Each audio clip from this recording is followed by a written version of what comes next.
Bonjour, bienvenue sur Science et Nutrition. Bon, alors après une légère pause, je suis de retour, mais je ne suis pas revenu les mains vides. J'ai eu la chance de tourner 4 vidéos pour une campagne de prévention nutrition avec la Ligue contre le cancer de Seine-Maritime. Sur ces 4 vidéos, nous explorons donc 4 sujets, comme les antioxydants, les matières grasses, les fibres et les glucides, ainsi que la notion de grignotage et de collation. Alors nous explorons ça de façon plutôt succincte, de façon rapide, et de façon à ce que tout le monde comprenne.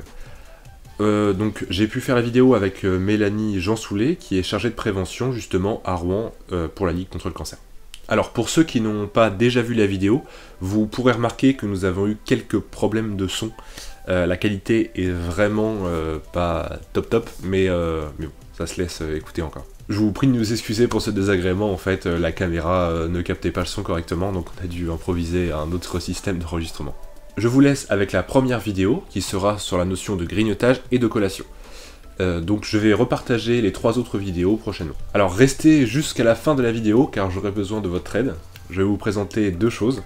Une qui sera sur les prochaines vidéos, et l'autre qui sera un peu plus personnelle, si jamais vous avez envie de me contacter.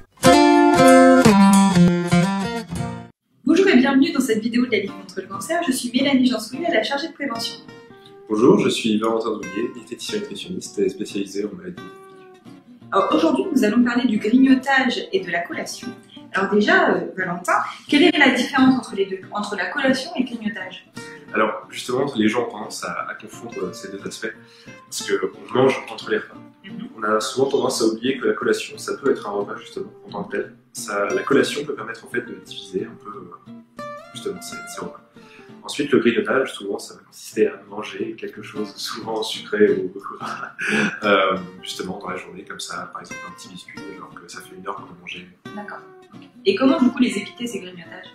Alors, on peut éviter ces grignotages. En fait, il va tout simplement falloir comprendre pourquoi justement on grignote. Si on grignote par faim, il faudra éventuellement voir pour augmenter ses portions, comme augmenter sa portion de féculents, sa portion de légumes, pour essayer d'avoir un estomac un peu plus rempli finalement et tenir un peu plus longtemps sur la journée. Ensuite, si c'est tout simplement par habitude, par pulsion, par envie, il va falloir essayer de se remettre un peu en question et essayer de comprendre pourquoi justement on a des envies. Est-ce que ça va pas bien dans la situation familiale, professionnelle, essayer de refaire le poids. Et ensuite, on peut essayer de combler justement ce grignotage par quelque chose d'autre. Si on a tendance à grignoter des cookies par exemple, on va essayer de s'orienter plus vers des amandes éventuellement, pour que ça soit un peu plus sain, et essayer de réduire ces portions petit à petit jusqu'à temps de ne plus grignoter. On peut essayer justement de faire un travail sur soi aussi, pour essayer de comprendre pourquoi on fait ça. On peut essayer éventuellement d'ajouter une collation. Si on n'a pas envie de manger beaucoup au petit déjeuner par exemple et au déjeuner, pourquoi pas mettre un fruit à 10h et puis un autre fruit à 16h par exemple, pour éviter ce grignotage. Alors du coup, Valentin, qu'est-ce qu'on peut prendre en collation ou en envie de grignotage? Alors en collation, on peut essayer de prendre un fruit, ça pourrait être la base de la collation. On pourrait prendre quelques oléagineux aussi, qui vont avoir un aspect rassasiant justement intéressant. On peut éventuellement prendre une petite source protéinée aussi, comme un yaourt, une part de fromage. On peut justement aussi prendre, pour se faire plaisir, un petit carré de chocolat noir, au-delà de 70% pour avoir des antioxydants intéressants. Ensuite, pour le grignotage, justement, on va essayer de s'orienter encore vers les oléagineux, ou éventuellement un fruit, mais on évitera le grignotage, justement, on privilégiera la collation. D'accord, très bien. Et du coup, quels sont leurs rôles dans la prévention du cancer? Alors, le rôle de la collation dans la prévention contre le cancer, ça va être d'étaler les apports caloriques sur la journée. Ça évitera de faire des repas trop lourds pour avoir ses besoins justement nutritionnels. On sait que par exemple, si on a un traitement, mais parfois on n'a pas forcément très faim, alors qu'il nous faut pourtant des portions un peu plus importantes. Donc justement, ça peut être le moyen d'étaler justement ces apports. D'accord, très bien. Merci Valentin. Merci à vous de votre écoute. Vous pouvez retrouver toutes nos recettes sur le Facebook de la Ligue contre le cancer. Merci et à bientôt.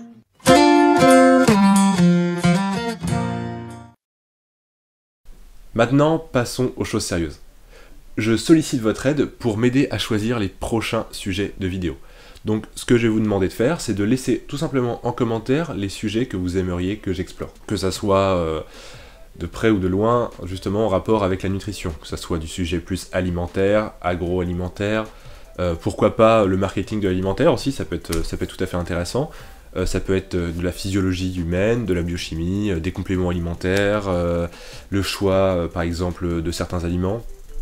Faire un descriptif un peu comme une encyclopédie comme j'ai déjà pu le faire avec certains fruits et légumes ou même certaines vitamines. J'ai vu que la vidéo sur la vitamine A avait pas mal plu, donc si jamais vous avez envie que je refasse une des vitamines ou des minéraux ou autres, je vous laisse en commentaire me mettre le sujet de votre choix.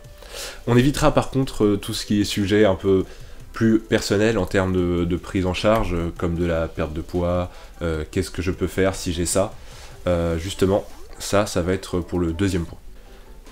Le deuxième point qui est tout simplement que je vais vous laisser dans la description mon adresse email, donc vous pourrez m'envoyer un mail si jamais vous avez des questions. Donc pour cela, si vous avez des questions, vous mettez en objet questions ou remarques, commentaires ou autres. Ensuite, si vous voulez plus une prise en charge ou si vous avez des questions, un coaching ou autre demande, donc envoyez l'objet de votre demande et ensuite ce que je peux faire pour vous avec la description de vos problèmes, ce que vous voulez, vos objectifs éventuels. Donc voilà, je vous laisse me contacter par mail, donc si vous avez des questions, si vous voulez un suivi alimentaire ou autre. Je vous invite bien sûr à aller suivre la Ligue contre le cancer de Seine-Maritime, hein. Vous pourrez revoir justement les vidéos que je vais vous partager. Je vous invite également à aller suivre les pages Facebook ou autres de la Ligue contre le cancer nationale ou même de votre département. Beaucoup de ces associations font des campagnes de prévention, font des interventions, des réunions. On peut avoir certains moments des octobres roses par exemple pour le cancer du sein. Donc on peut avoir des ateliers, que ce soit nutrition, même avec une socio-esthéticienne ou autre. On peut avoir quelques interventions bien sympas qui peuvent nous permettre d'apprendre des choses tout en s'amusant. Bien sûr, pensez à vous abonner, à cliquer sur la cloche pour ne manquer aucune des prochaines vidéos. À très bientôt.